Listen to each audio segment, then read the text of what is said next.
لا حول ولا قوة إلا بالله العلي العظيم.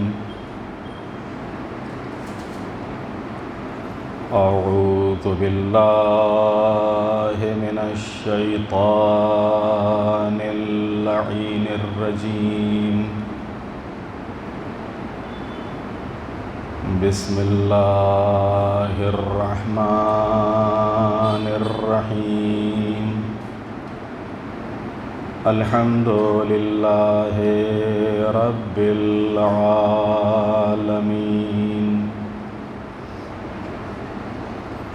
الصلاة والسلام على رسوله الكريم سيدنا ونبينا وشفيع المذنبين أبي القاسم محمد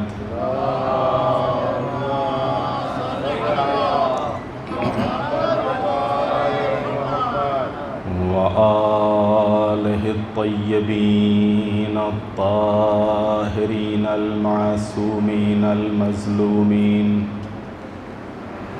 ولعنة الله على أعدائهم أجمعين من يومنا هذا إلى قيام يوم الدين.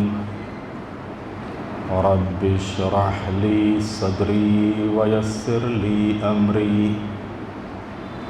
واحلل عقدة من لساني يفقه قولي. أما بعد فقد قال الله الحكيم في القرآن الكريم. بسم الله الرحمن الرحيم.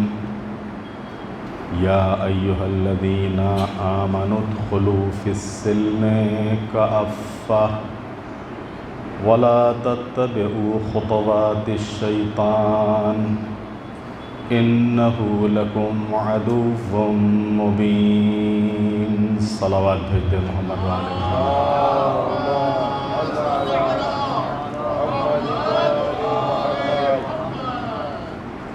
ماہ مبارک رمضان اور اس ماہ مبارک رمضان کی 7ویں شب اور 7ویں مجلس،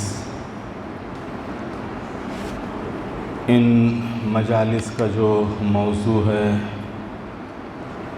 اسلامی زندگی کے 10 عملی ستون،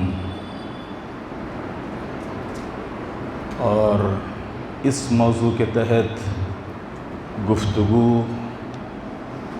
جو پہلا ستون ہے، جو پہلی بنیاد ہے، یعنی نماز، اس نماز کے ذیل میں گفتگو ہو رہی ہے. اور کل کی مجلس میں آپ کی خدمت میں نماز کے طبی فائدے، نماز کے ڈاکٹری فائدے کیا ہیں، اور ساتھ ہی ساتھ اگر ہم توجہ کے ساتھ، خضوع و خشوع کے ساتھ نماز ادا کرنا چاہیں تو کیسے ادا کریں.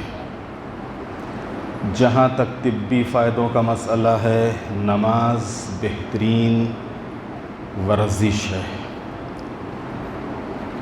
نماز جہاں ہمیں روحانی کمال عطا کرتی ہے، ہمارے اندر معنویت میں اور روحانیت میں اضافہ کرتی ہے، ہم کو ہمارے رب سے قریب کرتی ہے، ہم کو ہمارے رب سے ملاتی ہے، وہیں ساتھ ہی ساتھ جسمانی فائدوں میں یہ بہترین ورزش ہے.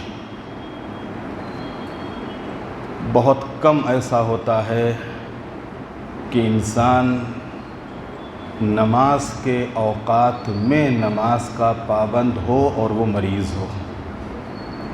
ہاں، کچھ غذائیں ایسی ہو سکتی ہیں، کچھ آب و ہوا ایسی ہو سکتی ہے، کچھ اور بے احتیاطیاں ایسی ہو سکتی ہیں کہ جس کی وجہ سے انسان مریض ہو جائے.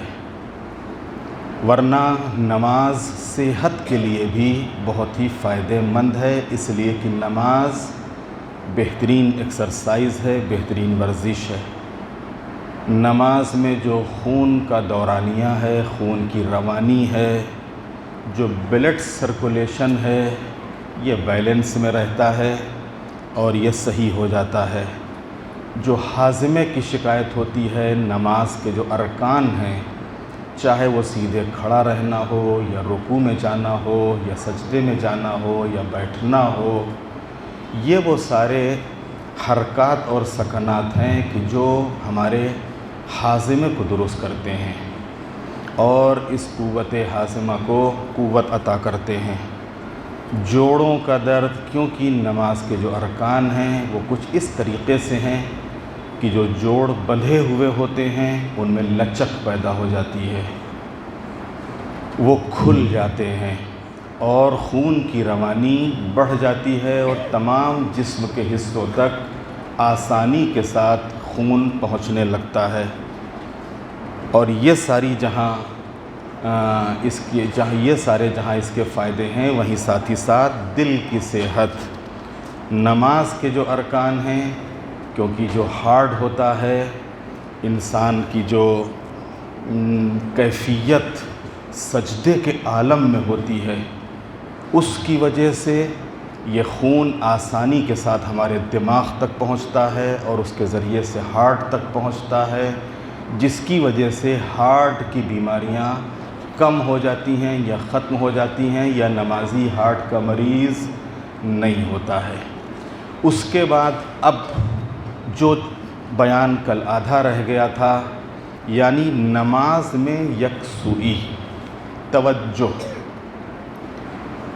ظاہر سی بات ہے کہ دیکھیں کوئی بھی عبادت ہو، عبادت کا ثواب توجہ کے ساتھ ہے، یکسوئی کے ساتھ ہے، کہ آپ جو بھی عبادت کر رہے ہیں آپ کی توجہ اللہ کی طرف ہو اور اس بات کی طرف توجہ ہو کہ یہ ہم عبادت بس اور بس اللہ کے لیے انجام دے رہے ہیں، اور اسی کو قربتاً الی اللہ کہا جاتا ہے۔ یہ جو نیت ہم کو بتائی گئی ہے، خالی اگر ہم نیت کے معنی کے اوپر غور کر لیں کہ نیت میں ہم کیا کہتے ہیں، نیت میں اپنے دل سے ہم کیا گزارتے ہیں، تو ہی واضح ہو جائے گا۔ قربتاً الی اللہ، الا اللہ نہیں ہے یہاں کے اوپر، توجہ رکھیے گا۔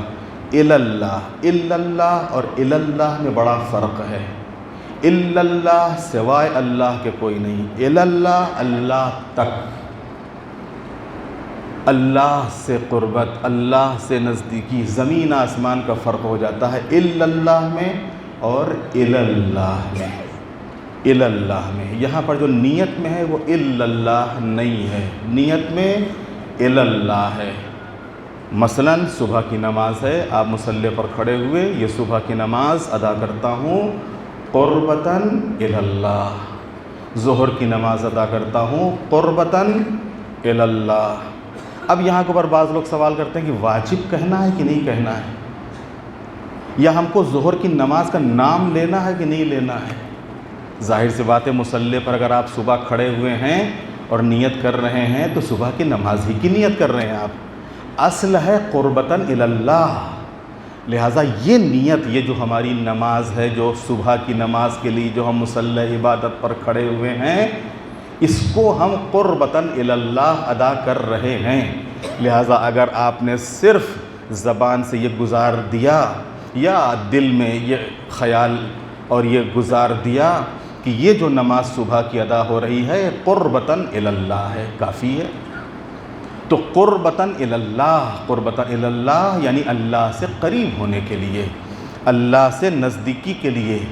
تو اگر نیت کے جملوں کے اوپر غور کر لیں تو یہی ہم کو یکسوئی کا درس دیتی ہے، اللہ کی طرف توجہ کا درس دیتی ہے کہ یہ نماز کسی اور چیز کے لیے نہیں ہے، یہ نماز صرف اور صرف اللہ کے لیے ہے۔ تو توجہ اور یکسوئی، خضوع کے ساتھ نماز پڑھنا، یہی نماز کی روح ہے، یہی نماز کی جان ہے، اور یہی وہ نماز ہے کہ جس کے لیے پیغمبر نے فرمایا ہے الصلاۃ معراج المومن، نماز مومن کی معراج ہے۔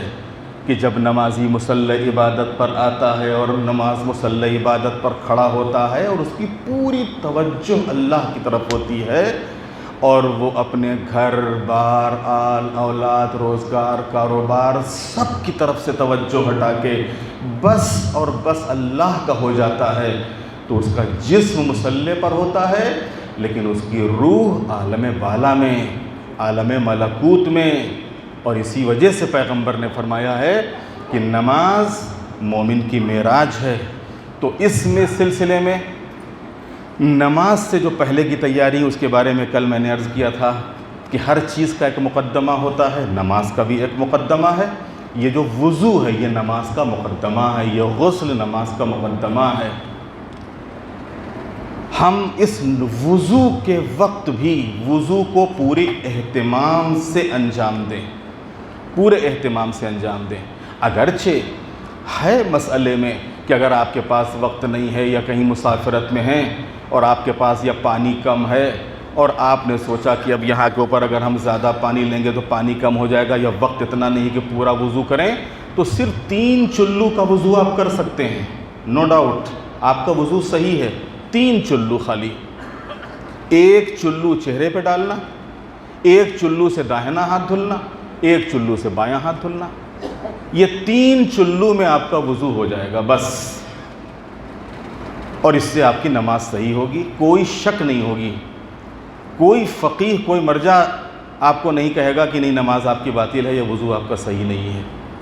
3 چلو سے وضو ہو جاتا ہے، 1 چلو چہرے پر ڈالنے کے لیے، 1 چلو داہنا ہاتھ دھلنے کے لیے، 1 چلو بایاں ہاتھ دھلنے کے لیے بس۔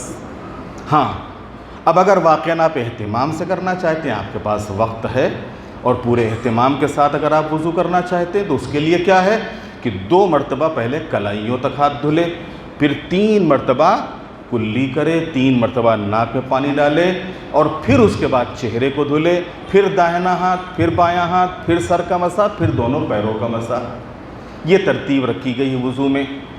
اور اس کے ساتھ ہی ساتھ وہ دعائیں جو کل میں نے آپ کی خدمت میں پیش کی تھیں، مستحب ہے کہ جب آپ پانی دیکھو، پانی کھولو تو اس موقع کے اوپر کون سی دعا پڑھو، پھر جب یہ آپ ہاتھ دھلو تو کون سی دعا پڑھو، پھر جب کلی کرنے لگو تو کون سی دعا پڑھو، پھر اسی طریقے سے جب آپ ناک میں پانی ڈالو تو اس موقع پر ہم کو کیا پڑھنا ہے، پھر جب چہرے کے اوپر پانی ڈالنے تو ہم کو کیا کرنا ہے، پھر داہنا ہاتھ، پھر بایاں ہاتھ، اس موقع کے اوپر ہم کو کون سی دعائیں پڑھنی ہیں، پھر سر کے مسح کرتے وقت ہم کو کیا کہنا ہے، دونوں پیروں کے مسح کے وقت ہم کو کیا کرنا ہے۔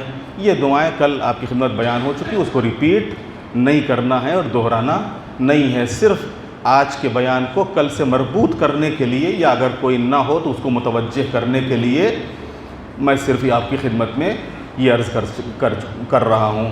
تو وضو مقدمہ ہے، جتنا آپ اہتمام کریں گے وضو میں اتنا ہی آپ کا دل متوجہ ہوگا، آپ کی روح اور آپ کا نفس آمادہ ہوگا اللہ کی عبادت کے لیے، مصلی عبادت پر آنے کے لیے۔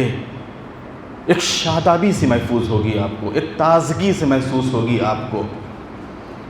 یہ جو نماز کے جو آداب ہیں، خضوع اور خشوع سے نماز ادا کرنے کے لیے ان آداب کی طرف بھی توجہ ہے، ضروری ہے۔ اگر ہم چاہتے ہیں کہ نماز ہماری توجہ کے ساتھ ہو تو ہمارا لباس پاک ہو، اور خالی پاک نہ ہو بلکہ صاف ہو۔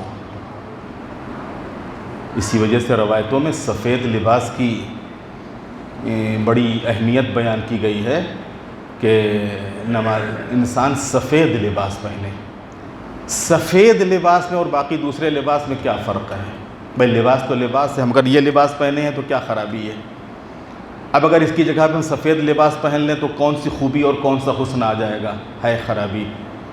اس لباس کے اوپر اگر کوئی بھی رنگ لگ جائے یا اگر اس سے ملتا جلتا رنگ لگا ہوا ہے تو محسوس نہیں ہوگا، پتہ نہیں چلے گا، چھپ جائے گا۔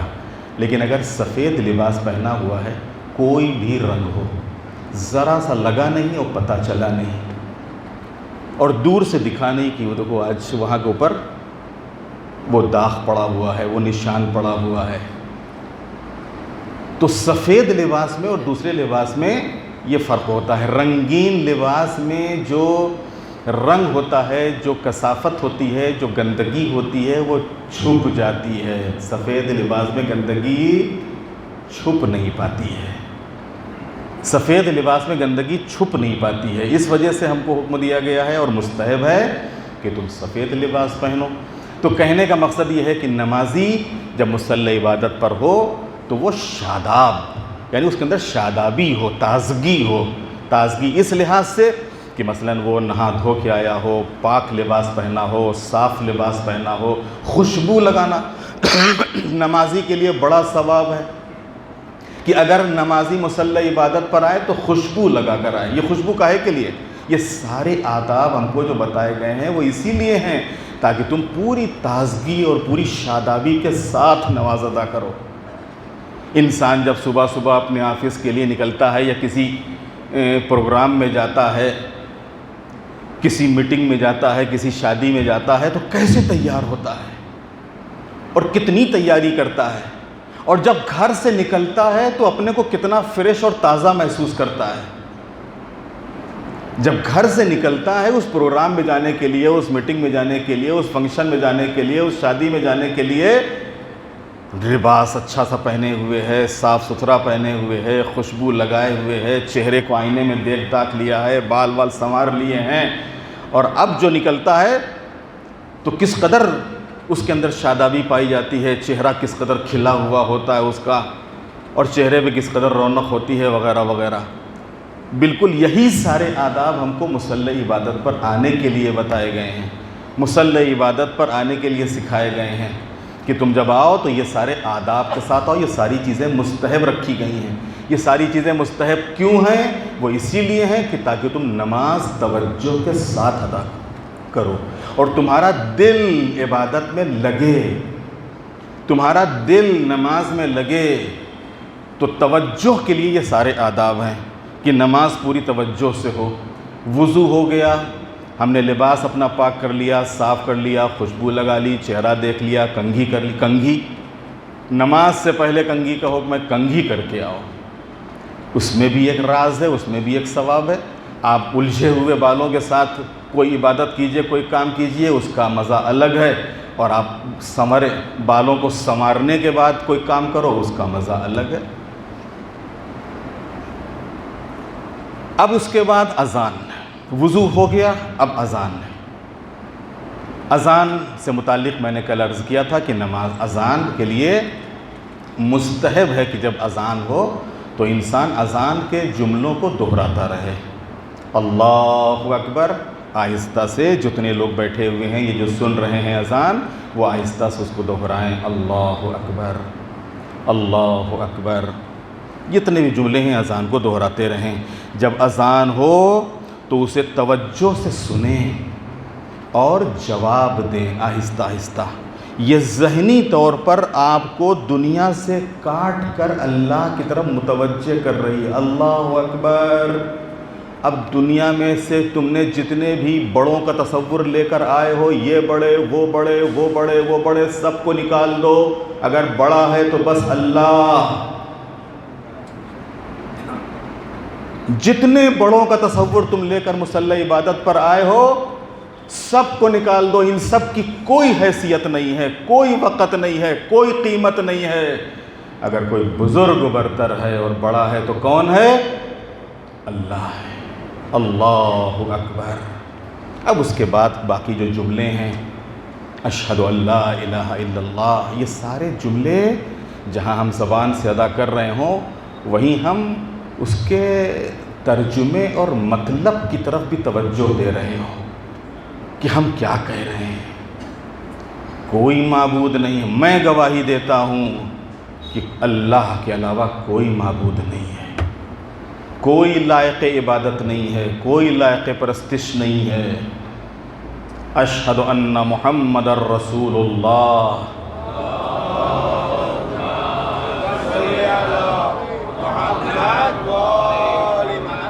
میں گواہی دیتا ہوں کہ محمد اللہ کے رسول ہیں۔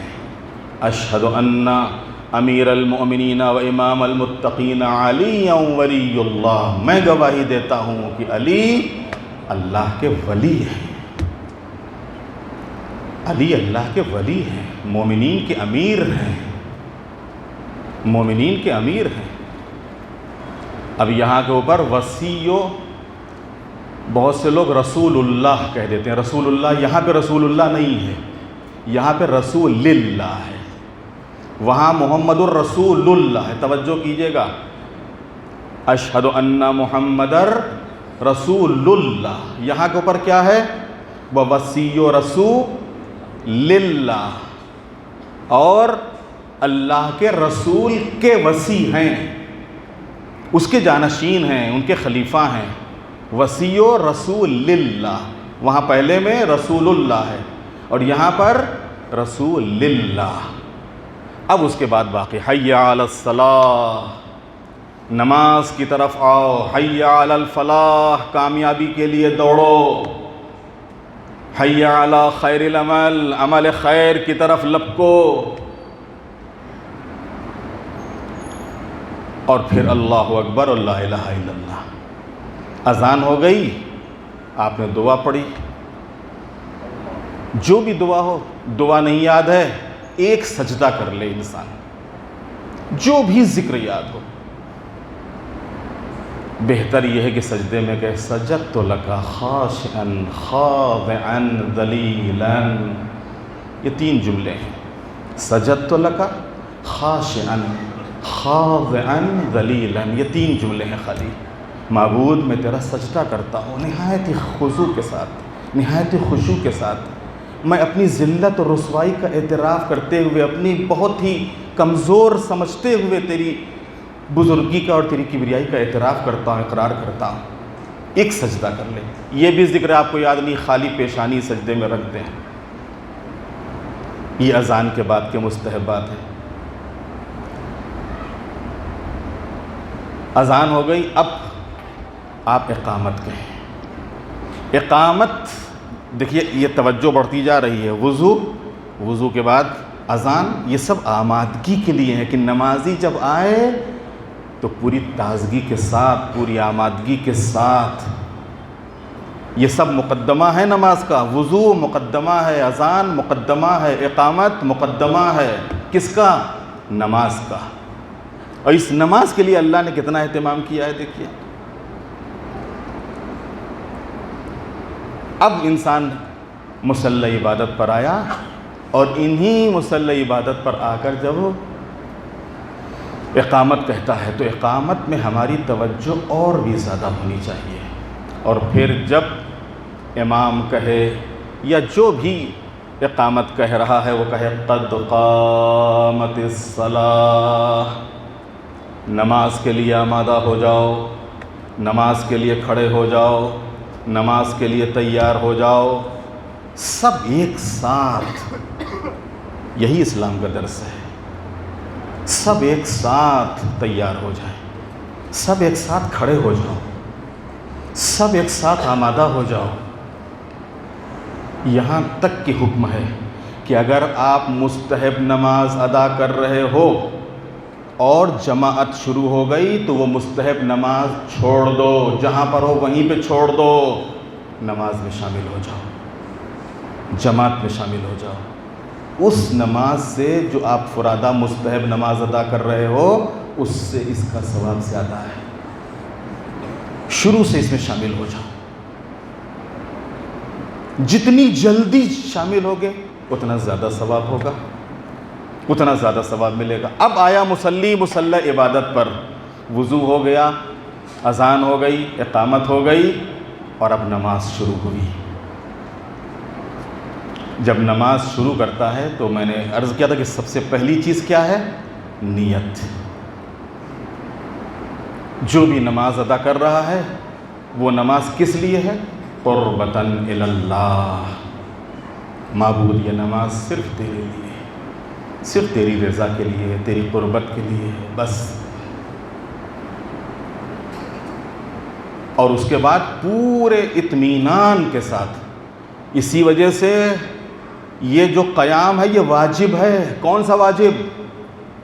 وہ والا رکن والا واجب کہ اگر بھولے سے بھی ہم نے اس کو چھوڑ دیا تو ہماری نماز باطل ہے، کہ تکبیرۃ الاحرام کہتے وقت آپ بالکل صحیح سے کھڑے ہو اور پھر کہو اللہ اکبر. اور اللہ اور اکبر آپ توضیح المسائل اٹھا کر دیکھ لیجیے، میں بہت بڑی کتاب کا حوالہ نہیں دے رہا ہوں، توضیح المسائل اٹھا کر دیکھ لیجیے، اس میں لکھا ہوا اللہ اور اکبر دونوں آپ بالکل صاف صاف کہیے اللہ اکبر، دونوں واضح ہونا چاہیے اللہ اکبر. اب یہ جو آپ نے اللہ اکبر کہا تو میں نے عرض کیا تھا کہ توجہ رکھنے کے لیے یہ جو نیت ہم کرتے ہیں، یہ جو تکبیرۃ الاحرام کہتے ہیں، اس سے 2-4 سیکنڈ کے لیے ہم اس سے پہلے تھوڑا سا رک جائیں، تھوڑا سا رک جائیں 2-4 سیکنڈ کے لیے، اور اپنی پوری توجہ ہم اس مسلح عبادت پر اللہ کی طرف کر لیں، اور پھر پورے اطمینان سے کہیں اللہ اکبر. اب اللہ اکبر آپ نے کہہ لیا، اب کہیں شیطانی وسوسہ ہم کو اذیت نہ دے، اس لیے کہ وہ تو قسم کھا چکا ہے کہ ہم تو پریشان کریں گے اور ہم تو اذیت دیں گے، ہم تو تجھ تک نہیں پہنچنے دیں گے، اگر کوئی پہنچنا چاہے گا بھی تو اس کا ثواب کم کر دیں گے یا ختم کر دیں گے. وہ تو قسم کھا کے بیٹھا ہوا ہے. اس کا توڑ کیا ہے؟ معصومین نے اس کے توڑ بتائے ہیں.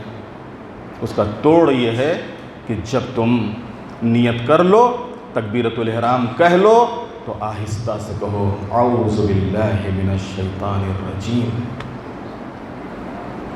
اور یہ بھی خالی زبان سے نہ ہو، بلکہ خود اپنی کمزوری ظاہر کرتے ہوئے کہ معبود میری کوئی قوت طاقت نہیں کہ اس ملعون سے ہم مقابلہ کر سکیں گے، تو ہی قدرت و طاقت والا ہے کہ جو ہم کو قوت دے تاکہ ہم اس سے مقابلہ کر سکیں اور پوری توجہ کے ساتھ ہم نماز ادا کر سکیں.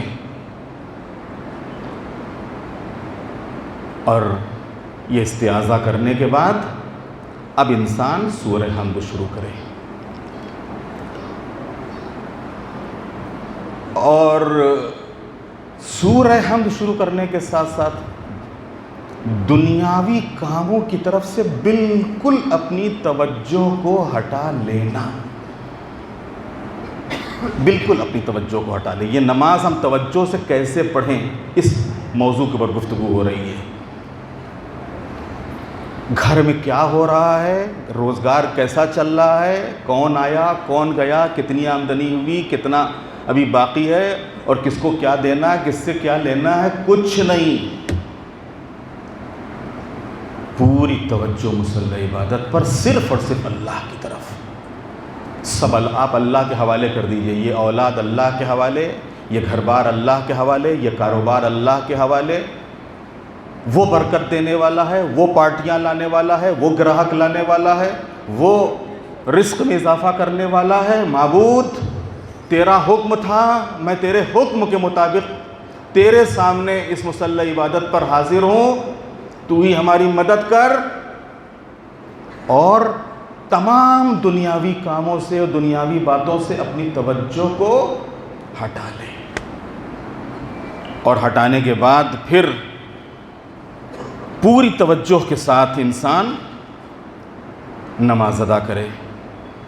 اب جو چیز میں آپ کی خدمت میں عرض کر رہا ہوں، دوسری تدبیر، یہ تو ایک چیز ہوئی. نماز کے دوران نماز جو کچھ بھی نماز میں ہم پڑھ رہے ہیں، چاہے وہ سورے ہوں یا تسبیحات ہوں یا ذکر ہو، اس کے معنی کی طرف توجہ، یہ بھی ہم کو ادھر ادھر کے خیالات سے بچاتی ہے.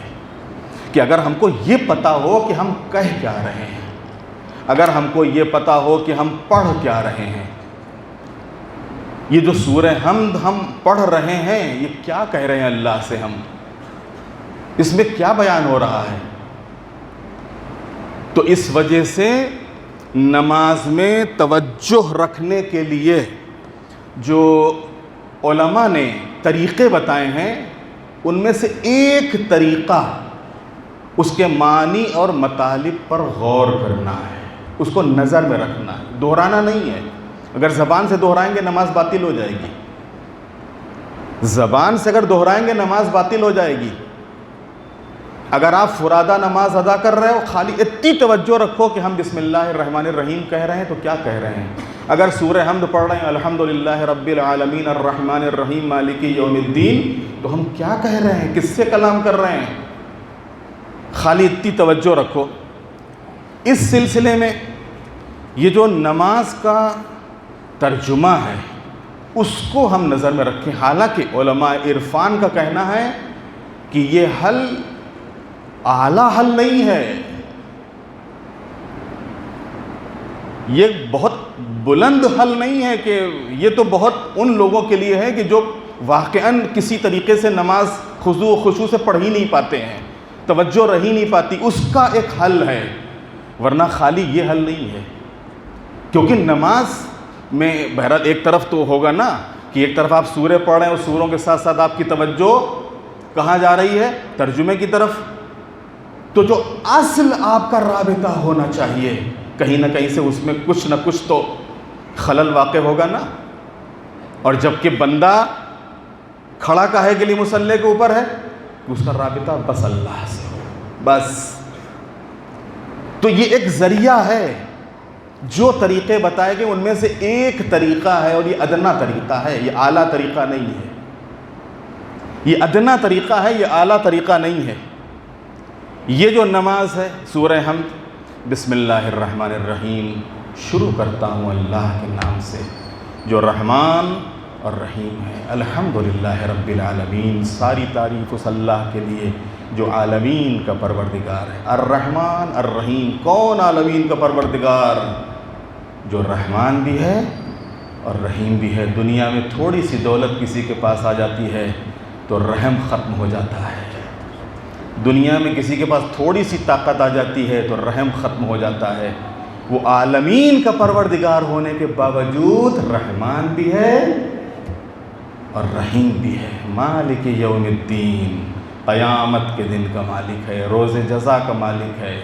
ایاک نعبد و ایاک نستعین، معبود ہم تیری عبادت کرتے ہیں، تجھی سے مدد مانگتے ہیں، تجھی سے دعا کرتے ہیں.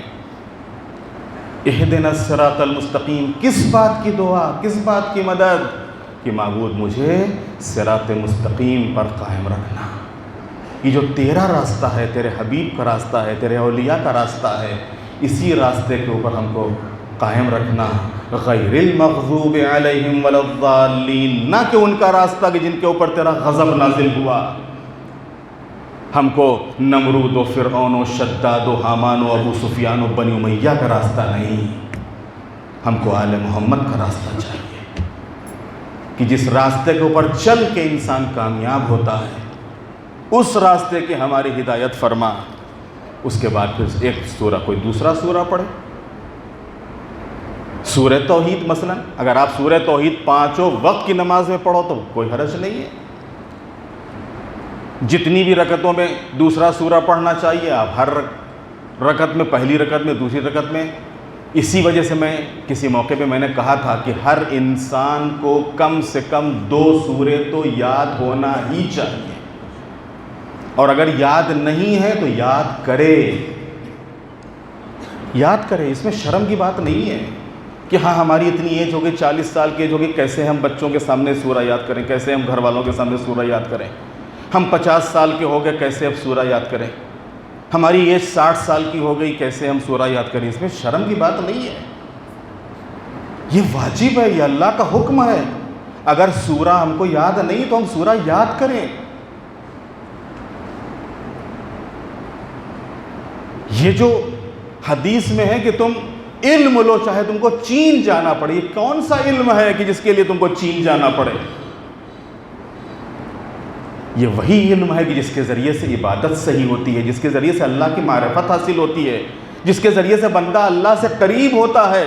یہ علم لینے کے لیے اگر تم کو چین بھی جانا پڑے تو جاؤ، سیکھو، لیکن لو علم لو. تو اس میں کوئی شرم کی بات نہیں ہے کہ ہماری اتنی ایج ہو گئی لہذا ہم کیسے سیکھیں. یہ 2 سورے کم سے کم ہر مومن کو یاد ہونا، مرد عورت بالغ عاقل واجب ہے کہ 2 سورے کم سے کم یاد ہوں. سورہ قل واللہ، بسم اللہ الرحمن الرحیم، قل هو اللہ احد، بس اللہ ایک ہے۔ پیغمبر کہہ دیجئے کہ اللہ تو بس ایک ہے۔ اللہ الصمد، وہ ہر شے سے بے نیاز ہے۔ لم یلد ولم یولد، نہ وہ کسی کا بیٹا ہے نہ اس کا کوئی بیٹا ہے۔ ولم یکن لہ کفوا احد، اور وہ ہر شے سے بے نیاز ہے۔ اب اس کے بعد آپ پھر تکبیر کہیے، اللہ اکبر۔ تکبیرۃ الاحرام کے علاوہ نماز کی جتنی تکبیریں ہیں سب مستحب ہیں، توجہ کیجیے گا۔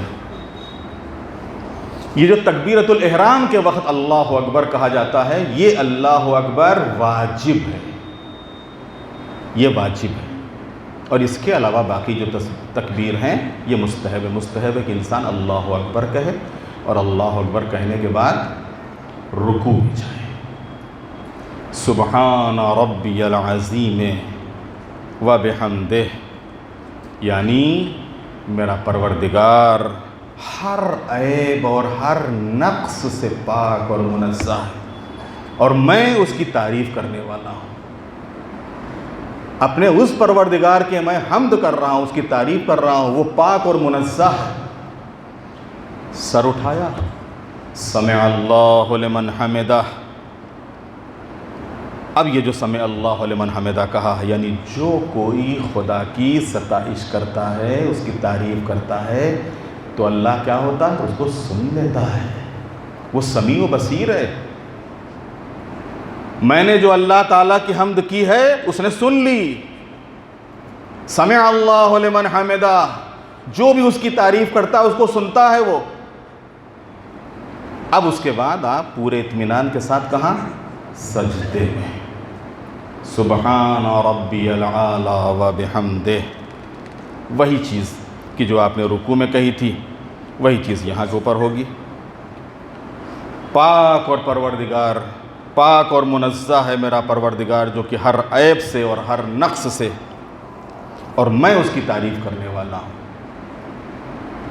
وہاں کے اوپر عظیم تھا، یہاں کے اوپر اعلیٰ ہے۔ اس عظیم کی ہم تعریف کر رہے تھے، یہاں پر اعلیٰ کی تعریف کر رہے ہیں۔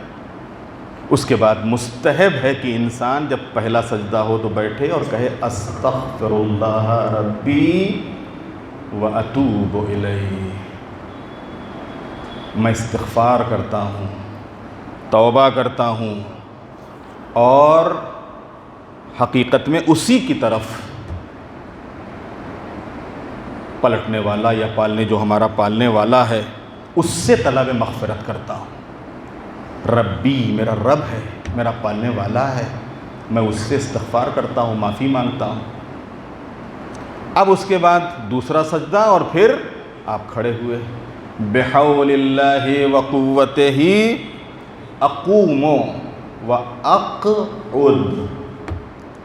تھوڑا سا آپ صحیح کریے گا اس کو، بحول اللہ وقوتہ اقوم واقعد،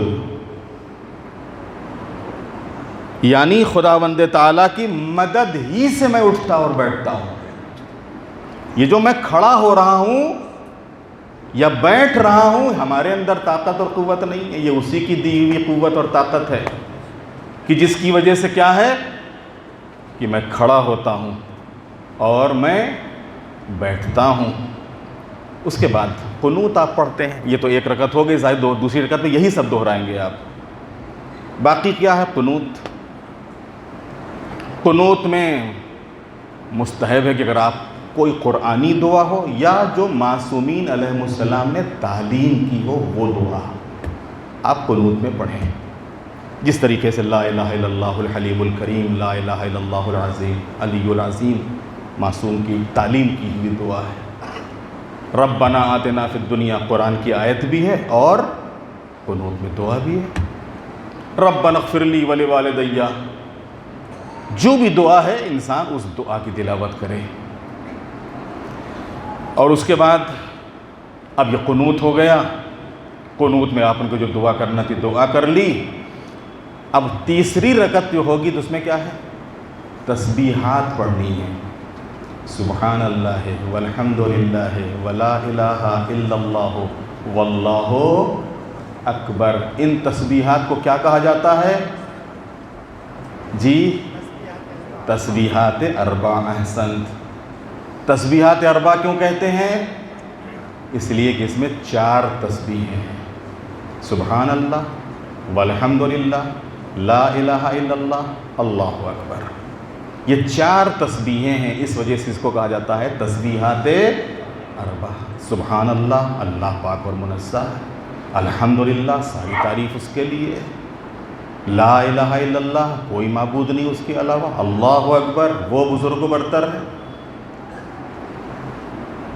اب اس کے بعد کیا بچا؟ تشہد اور سلام.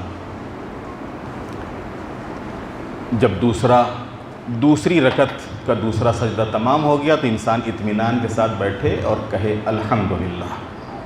یہ الحمدللہ کہنا مستحب ہے.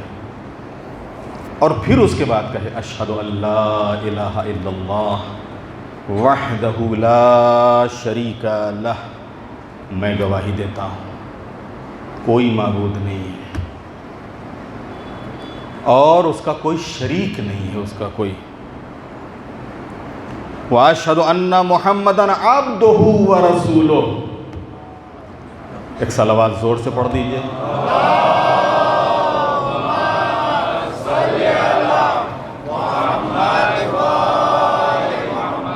اور محمد اللہ تعالیٰ کے بندے اور اس کے رسول ہیں. عبد اور رسول. اللہم صلی علی محمد و آل محمد. محمد اور آل محمد پر رحمتیں ہوں، برکتیں ہوں. السلام علیکہ ایہا النبی ورحمۃ اللہ وبرکاتہ. ہمارا سلام ہو کس کے اوپر؟ نبی رحمت پر، اور اس کی برکتیں، اس کی رحمتیں. السلام علینا وعلی عباد اللہ الصالحین. سلام ہم تمام نمازیوں پر. اللہ اکبر. خود اپنے اوپر انسان سلام کر رہا ہے. سلام ہو ہم تمام نمازیوں پر. اور کس پر؟ جو اللہ تعالیٰ کے صالح بندے ہیں، نیک بندے ہیں. السلام علیکم ورحمۃ اللہ وبرکاتہ. اور تمام مومنین پر خدا کی طرف سے سلامتی اور رحمت ہو. اس طریقے سے یہ 2 رکعت نماز کا ترجمہ، بلکہ تین رکعت کا ہو گیا. تسبیحات کو ملا کے یہ پیش کیا ہے. اگر ہم تھوڑا سا ترجمے کی طرف توجہ رکھیں تو انشاءاللہ ہماری یہ جو نماز ہے یہ کیا ہوگی؟ خضوع و خشوع کے ساتھ ہوگی، توجہ کے ساتھ ہوگی. اس موضوع کو تمام کرتے ہوئے صرف 2-3 پوائنٹ اور ہیں، اور وہ آپ سن لیجئے تاکہ یہ موضوع مکمل ہو جائے. اور پھر کل اس سلسلے کی جو آخری گفتگو ہوگی اس میں انشاءاللہ ہم جو باتیں بیان ہوئی ان کو جمع کریں گے. ایک مجموعی طور پر وہ ساری چیزیں آپ کی خدمت میں کل کی مجلس میں انشاءاللہ ہم بیان کریں گے. تو وضو توجہ کے ساتھ کرے، اذان اس کے جملوں پر غور کرے، اقامت میں کھڑا ہو تو پھر اور بھی زیادہ اپنے کو آمادہ اور تیار کر لے. اب اس کے بعد جب پوری توجہ کے ساتھ نماز پڑھے تو اس میں دنیاوی کاموں سے بالکل اپنے کو ہٹا لے اور صرف اپنی توجہ اللہ کی طرف لگا لے. اور دوسرا طریقہ کیا ہے کہ جو بھی ہم کہہ رہے ہیں اس کی طرف ہماری توجہ ہو کہ ہم کیا کہہ رہے ہیں، یعنی ترجمہ ہماری نظروں میں ہو. اس کے بعد ایک چیز ہے نگاہ کا سجدہ گاہ پر ہونا. جب آپ نماز پڑھ رہے ہوں تو ادھر ادھر سامنے، اسی وجہ سے مکروہ ہے کہ نماز میں آپ کی نگاہ سامنے یا ادھر یا ادھر یا کوئی بھی ایسی چیز جو آپ کو متوجہ کر رہی ہو ایسی چیز کی طرف نہ ہو. اور ایسی کسی چیز کا ہونا سامنے مکروہ ہے جو متوجہ کرے. ایسی کسی چیز کا سامنے ہونا مکروہ اسی لیے ہے کہ تاکہ آپ کی توجہ کسی اور طرف نہ ہونے پائے. تو نگاہ کہاں ہو؟ سجدہ گاہ پر ہو. جو آپ کے سجدے کرنے کی جگہ ہے وہاں کے اوپر آپ کی نگاہ ہو قیام کی حالت میں. جب رکوع کریں تو آپ کی نگاہ آپ کے دونوں قدموں کے درمیان میں ہو. پھر جب سجدے میں جائیں تو آپ کی نگاہ آپ کی ناک کے اوپر ہو. اس کے بعد آتا ہے خیال. سب سے بڑا مسئلہ یہی ہے، خیال، تصورات. یہ تصور کریں کہ آپ اللہ کو دیکھ رہے ہیں. نماز کے لیے جب مصلی پہ کھڑے ہوں تو آپ ایسا تصور کریں کہ جیسے اللہ آپ کے سامنے ہے اور آپ اللہ کو دیکھ رہے ہیں. یا کم از کم اگر ہم نہیں دیکھ رہے ہیں تو وہ ہم کو دیکھ رہا ہے. اتنا بھی اگر ہم تصور کر لیں کہ وہ ہم کو دیکھ رہا ہے، وہ ہماری آواز کو سن رہا ہے، تو بھی کسی حد تک نماز توجہ کے ساتھ ہوگی، خضوع و خشوع کے ساتھ ہوگی. اس کے بعد ایک چیز ہے ٹھہر ٹھہر کر پڑھنا. بہت جلدی نہ کریں نماز میں. جلد بازی نماز میں صحیح نہیں ہے. یہ کوے کی طریقے سے ٹوٹے مارنا رسول اللہ نے منع کیا ہے. ایک شخص کو دیکھا مسجد میں آیا، کوے کے طریقے سے ٹوٹے مار رہا تھا. وہ ایک سجدے سے اٹھایا، پھر سجدے میں گیا، پھر سجدے سے آیا، پھر سجدے میں گیا. نہیں، اطمینان سے ادا کرو. اگر جلدی کر رہے تو کم سے کم اتنا تو کہو کہ تمہارا ذکر اطمینان سے ہو. سبحان ربی الاعلی و بحمدہ، اتنا تو صحیح کہہ لو.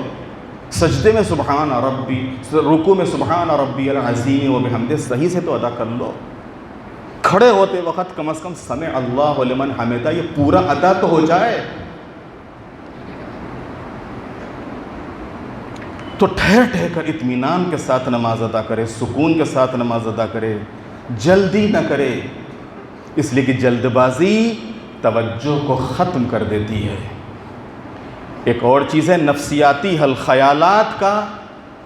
بہت سے لوگ کیا کرتے ہیں، جب ادھر ادھر کے خیالات آنے لگتے ہیں تو اس کا مقابلہ کرتے ہیں. ہم مقابلہ نہ کریں. خیالات سے مقابلہ کرنے کی ضرورت نہیں، ورنہ آپ الجھ جائیں گے. مثلا ہم نماز مصلی عبادت پر کھڑے ہوئے اور اب خیال آ گیا. کہاں کا خیال؟ بچوں کا خیال، آفس کا خیال، روزگار کا خیال، کاروبار کا خیال، کسی کو قرضہ دیا ہے تو اس کا خیال، کسی سے لیا ہے تو اس کا خیال، وغیرہ وغیرہ. کوئی پریشانی، کوئی پرابلم، کچھ بھی. کہتے ہیں کہ جو چیز کہیں نہ یاد آئے وہ نماز میں یاد آ جاتی ہے. تو یہ خیالات جو ہیں اگر اس سے ہم ٹکرائیں گے تو اور الجھ جائیں گے. ہم کو اس سے ٹکرانا نہیں، ان خیالات سے ہم کو ٹکرانا نہیں ہے. بلکہ اگر نماز میں کوئی خیال آ جائے تو اس سے لڑنے کے بجائے، ٹکرانے کے بجائے نرمی کے ساتھ بہت ہی آسانی سے اپنی توجہ ہم تلاوت کی طرف موڑ دیں. فوراً توجہ ہٹا لیں، جس کو کہتے ہیں توجہ. آرام سے اپنی توجہ ہٹا کے پھر ہم تلاوت کی طرف کر لیں اور اپنے رب کی طرف متوجہ ہو جائیں آرام سے. اگر آپ اس سے لڑنے لگے، لا حول ولا قوت اعوذ باللہ اندر اندر کہنے لگے اور لا حول ولا قوت کہنے لگے اندر اندر، تو آپ الجھ جائیں گے اور اس میں اور بھی زیادہ خیالات آپ کو پریشان کریں گے. لہذا آپ کو اندر اندر لڑنا نہیں ہے. آپ کو اس موقع پر لڑائی پہلے کرنا ہے، نماز کے وقت نہیں کرنا ہے. جتنی لڑائی ہے وہ مصلی عبادت پر کھڑے ہونے سے پہلے پہلے. جتنا آپ کو لڑنا ہے آپ لڑ لیجئے شیطان سے اور پورے طریقے سے اس کو زیر کر کے پھر آئیے مصلی عبادت پر. اب مصلی عبادت پر آ کے اب اگر کوئی خیال آ گیا تو اسے ٹکرائیے نہیں. آرام سے نرمی کے ساتھ اپنی توجہ کو پھر آپ تلاوت کی طرف موڑ دیجئے. اور تلاوت کی طرف توجہ کو موڑنے کے بعد آرام سے اس اطمینان سے نماز کو ادا کر کے نماز ختم کر دیجئے. آخری بات، اس توجہ کے ساتھ اور خضوع و خشوع کے ساتھ نماز ادا کرنے کے لیے ضروری ہے کہ ہم خالی اتنا تصور کر لیں کہ یہ نماز ہماری زندگی کی آخری نماز ہے. بس اگر اتنا ہم تصور کر لیں کہ یہ جو نماز ہے یہ ہماری زندگی کی آخری نماز ہے، یہی تصور ہی ہم کو ہلا دے گا. یہی تصور ہی دنیا کی طرف سے ہماری توجہ ہٹا کے ہم کو اللہ کی طرف لگا دے گا. کہ بس ابھی ہماری زندگی کی آخری نماز ہے، اور واقعاً جن کی آخری نماز ہوتی ہے تو وہ کس شان سے ادا کرتے ہیں۔ معصومین کی شان ہی یہی ہے، اہل بیت کا انداز ہی، جب بھی مصلی پر آتے تھے تو وہ ایسے ہی نماز ادا کرتے تھے کہ جیسے ان کی زندگی کی آخری نماز ہو، جیسے ان کی زندگی کی آخری نماز ہو۔ کیا کہنا ان نمازیوں کا، اور کیا کہنا اس نماز کا جو رسول اللہ نے ادا کی ہے، جو امیر المومنین نے پڑھی ہے، جو معصومین نے حقیقت میں ادا کی ہے، اور جو کربلا والوں نے پڑھی ہے۔ جناب مسلم کا ذکر ہو رہا تھا۔ جناب مسلم کوفے میں ہیں، لیکن ان سخت حالات میں بھی نماز کی طرف پوری توجہ ہے۔ جاتے جاتے بھی سر سجدہ خالق میں رکھا ہے، نماز ادا کی ہے۔ جناب مسلم جب کوفے آئے تھے تو تنہا نہیں تھے، آپ کے ساتھ 2 بچے بھی تھے، ایک کا نام محمد اور دوسرے کا نام ابراہیم۔ جناب مسلم کی شہادت کے بعد یہ بچے، کیونکہ میں تفصیل سے عرض کرنے کا موقع نہیں ہے، یہ بچے ابن زیاد کے ہاتھوں لگے۔ ابن زیاد کے آدمیوں نے ان بچوں کو قید میں ڈال دیا۔ جناب مسلم کی شہادت کب ہوئی ہے؟ 9 ذی الحجہ کو۔ واقع کربلا کب ہوا ہے؟ 10 محرم کو۔ 1 مہینے کا فاصلہ ہے جناب مسلم کی شہادت میں اور امام حسین کی شہادت میں، 1 مہینے کا، 1 مہینے کا فاصلہ۔ بچے کہاں ہیں؟ کوفے میں ہیں، قید خانے میں ہیں۔ ادھر امام کی شہادت ہو چکی، بچوں کو یہ خبر نہیں ہے کہ کربلا کا واقعہ ہو گیا۔ ان بچوں کا باپ مسلم شہید ہو چکا، ماں کہاں ہے؟ امام کے قافلے کے ساتھ کربلا میں۔ کربلا میں جب واقع کربلا ہوا ہے اور اس قافلے کو اسیر کیا گیا ہے تو ان اسیروں میں ان بچوں کی ماں بھی ہے، زوجہ مسلم بھی ہیں، لیکن اس ماں کو یہ پتہ نہیں ہے کہ میرے بچے کس حال میں ہیں۔ اس ماں کو یہ خبر نہیں ہے کہ شوہر کی سنانی تو آ گئی تھی، مسلم کی شہادت کی خبر تو مل گئی تھی، لیکن میرے بچوں کا کیا ہوا، میرے بچے کس حال میں ہیں، اس ماں کو یہ پتہ نہیں ہے۔ کہتے کہ ماں کوفے سے آ کے ایسی اسیری اور قیدی کے عالم میں کوفے سے چلی گئی۔ یہ بچے قید خانے میں تھے، بچوں کو یہ پتہ نہیں کہ میری ماں اسی کوفے میں ہے، ماں کو یہ خبر نہیں کہ میرے بچے اسی کوفے میں ہیں۔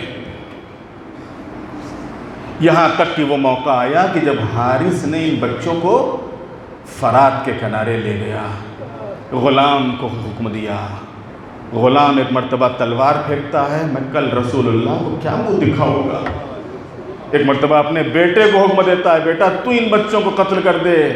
بیٹے نے کہا کہ نہیں بابا، مجھ سے نہیں ہو سکتا ہے، میں کل کیا جواب دوں گا۔ تلوار پھینکی اور پھر وہ ایک مرتبہ ایک کنارے ہو گیا۔ حارث ملعون خود آگے بڑھا۔ حالت یہ تھی کہ جب ایک بھائی کے گلے میں چھری رکھتا تھا، جب چھوٹے بھائی کے گلے میں چھری رکھتا تھا تو بڑا بھائی اپنا گلا پیش کر دیتا تھا، ملعون پہلے مجھے قتل کر دے۔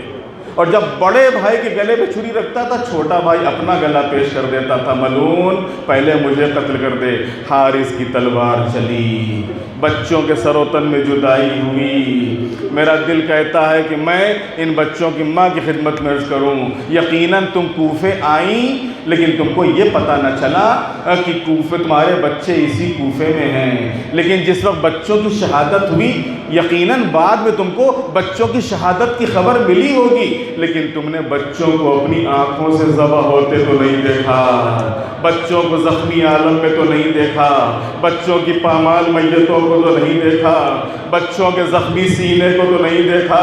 ارے کوئی کربلا میں رباب اور فروا اور لیلا کے دل سے پوچھے ہائے اس وقت کیا عالم ہوا ہوگا کہ جب حسین قاسم کا پامال لاشا لے کر آئے ہوں گے، کوئی ام فروا کے دل سے پوچھے کیا گزر رہی ہوگی۔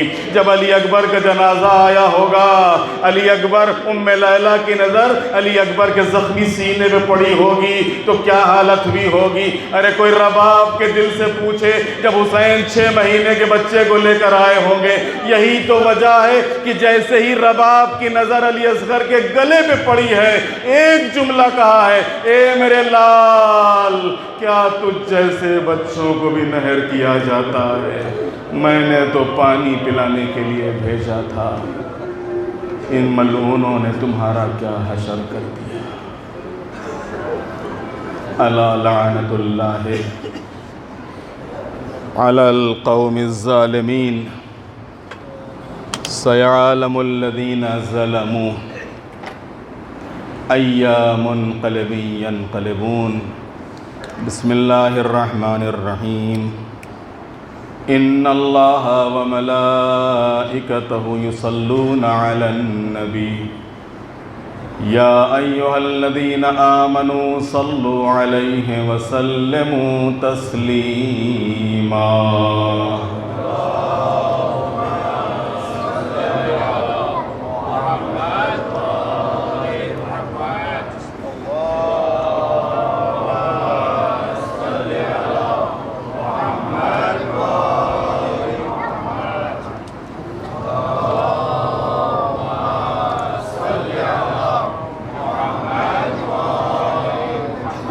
اللہم صل علی محمد وآل محمد۔ اعوذ باللہ من الشیطان الرجیم، بسم اللہ الرحمن الرحیم۔ اللہم کل ولیک الحجۃ ابن الحسن صلواتک علیہ وعلی آبائہ فی ہذہ الساعہ وفی کل ساعہ ولیا وحافظا وقائدا وناصرا ودلیلا وعینا حتی تسکنہ ارضک طوعا وتمتعہ فیہا طویلا۔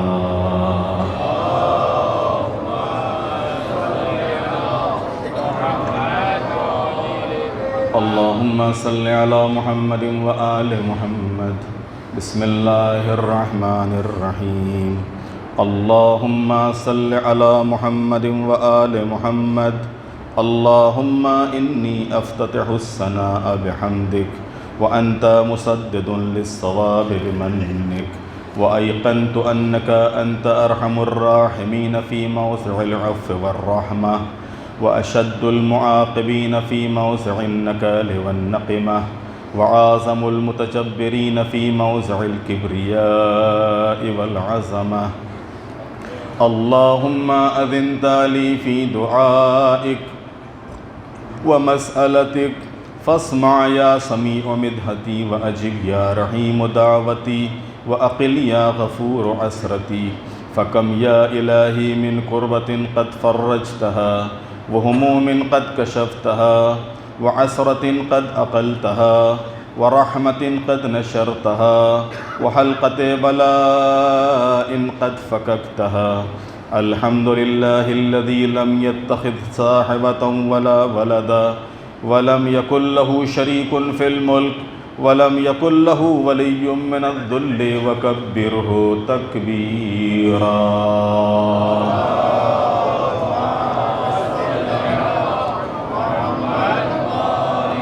الحمد للہ بجمیع محامدہ کلها علی جمیع نعمہ کلها۔ الحمد للہ الذی لا مضاد له فی ملکہ ولا منازع له فی امرہ۔ الحمد للہ الذی لا شریک له فی خلقہ ولا شبیہ له فی عظمتہ۔ الحمد للہ الفاشی فی الخلق امرہ وحمدہ الظاہر بالکرم مجدہ الباسط بالجود یدہ الذی لا تنقص خزائنہ ولا تزیدہ کثرة العطاء الا جودا وکرما انہ هو العزیز الوہاب۔ اللہم انی اسألک قلیلا من کثیر ما حاجة بی الیہ عظیمہ وغناك عنه قديم وهو عندي كثير وهو عليك سهل يسير. اللهم إن عفوك عن ذنبي وتجاوزك عن خطيئتي وصفحك عن ظلمي وسترك على قبيح عملي وحلمك عن كثير جرمي عندما كان من خطئي وعمدي أطمعني في أن أسألك ما لا أستوجبه منك الذي رزقتني من رحمتك وأريتني من قدرتك وعرفتني من إجابتك، فصرت أدعوك آمنا وأسألك مستانسا لا خائفا ولا وجلا مدلا عليك فيما قصدت فيه إليك، فإن أبتى عني عتبت بجهلي عليك، ولعل الذي أبتى عني هو خير لي لعلمك بعاقبة الأمور. فلم أر مولا كريما أصبر على عبد لئيم منك علي. يا رب إنك تدعوني فأولي عنك وتتحبب إلي فأتبغض إليك وتتودد إلي، فلا أقبل منك كأن لي التطول عليك، فلم يمنعك ذلك من الرحمة لي والإحسان إلي والتفضل علي بجودك وكرمك. فارحم عبدك الجاهل وجد عليه بفضل إحسانك إنك جواد كريم. الحمد لله مالك الملك مجري الفلك مسخر الرياح فالق الإصباح ديان الدين رب العالمين. الحمد لله على حلمه بعد علمه، والحمد لله على عفوه بعد قدرته، والحمد لله على طول أناته في غضبه وهو قادر على ما يريد. الحمد لله خالق الخلق باسط الرزق فالق الإصباح ذي الجلال والإكرام والفضل والإنعام، الذي بعد فلا يرى وقرب فشهد النجوى تبارك وتعالى. الحمد لله الذي ليس له منازع يعادله ولا شبيه يشاكله ولا ظهير يعاضده، قهر بعزته الأعزاء وتواضع لعظمته العظماء فبلغ بقدرته ما يشاء. الحمد لله الذي يجيبني حين أناديه ويستر علي كل عورة وأنا عاصي ويعظم النعمة علي فلا أجازي. فكم من موهبة هنية قد أعطاني وعزيمة مخوفة قد كفاني وبهجة مونقة قد أراني، فأثني عليه حامدا وأذكره مسبحا. الحمد لله الذي لا يهتك حجابه ولا يغلق بابه ولا يرد سائله ولا يخيب آمله.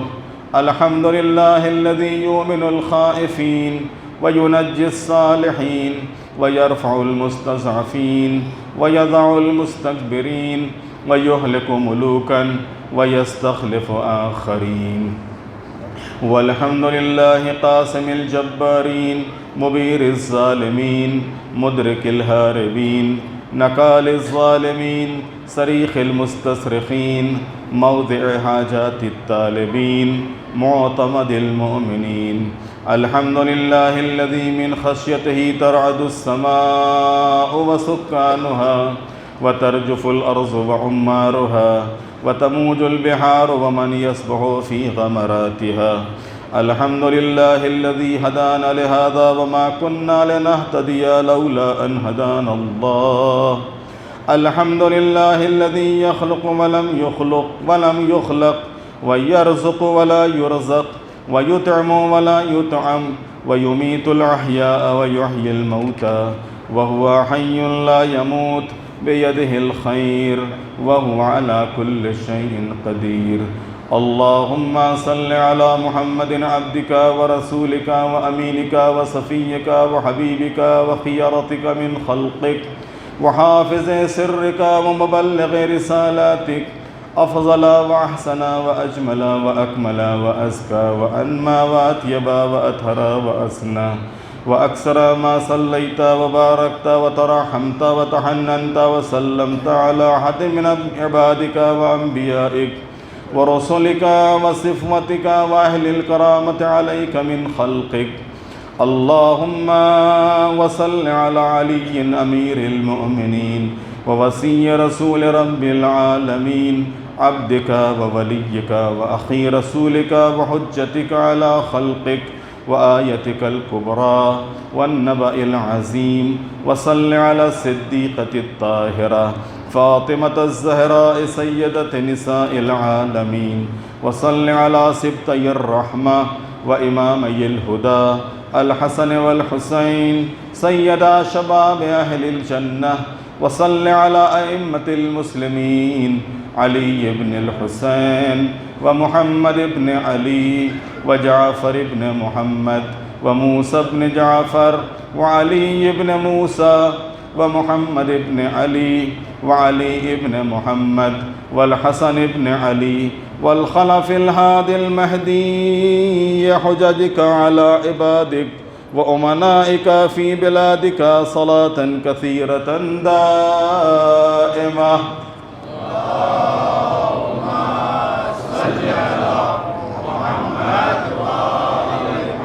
اللهم وصل على ولي أمرك القائم المؤمل والعدل المنتظر وحفه بملائكتك المقربين وأيده بروح القدس يا رب العالمين. اللهم اجعله الداعي إلى كتابك والقائم بدينك. استخلفه في الأرض كما استخلفت الذين من قبله. مكن له دينه الذي ارتضيته له. أبدله من بعد خوفه أمنا يعبدك لا يشرك بك شيئا. اللهم أعزه وعازز به وانصره وانتصر به وانصره نصرا عزيزا وافتح له فتحا يسيرا واجعل له من لدنك سلطانا نصيرا. اللهم أظهر به دينك وسنة نبيك حتى لا يستخفي بشيء من الحق مخافة أحد من الخلق. اللهم إنا نرغب إليك في دولة كريمة تعز بها الإسلام وأهله وتذل بها النفاق وأهله وتجعلنا فيها من الدعاة إلى طاعتك والقادة إلى سبيلك وترزقنا بها كرامة الدنيا والآخرة. اللهم ما عرفتنا من الحق فحملنا وما قصرنا عنه فبلغنا.